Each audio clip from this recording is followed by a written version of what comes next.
వ్యోమనౌక మొరాయించడంతో 9 నెలలుగా అంతరిక్షంలోనే ఉండిపోయిన Sunitha Williams, Butch విల్మోర్లు భూమిపై సురక్షితంగా అడుగుపెట్టారు.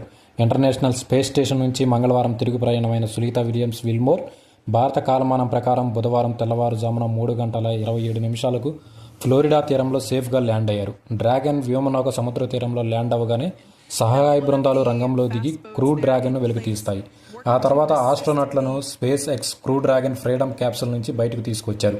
ఊహించని సవాళ్లు, చారిత్రాత్మక క్షణాలతో నిండిన ఈ మిషన్ సేఫ్గా ముగియడంతో ఆనందం వెల్లివిరిసింది.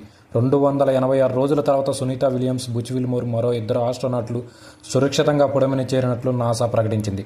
ఫ్లోరిడా తీరంలో స్పేస్ ఎక్స్ క్రూ 9 మిషన్ భూమి వాతావరణంలోకి తిరిగి ప్రవేశించిన క్షణాలను NASA X, YouTube, NASA plus లైవ్లో ప్రచారం చేసింది. దివి నుంచి భూమికి చేరిన వారిలో సునీత విలియమ్స్, విల్మోర్తో పాటు స్పేస్ ఎక్స్ క్రూ 9 వ్యోమగామి నిక్ హెగ్, రష్యన్ వ్యోమగామి అలెగ్జాండర్ కోర్బ్నోవ్ ఉన్నారు. ఈ వీడియో మీకు నచ్చినట్లయితే please like, share and subscribe.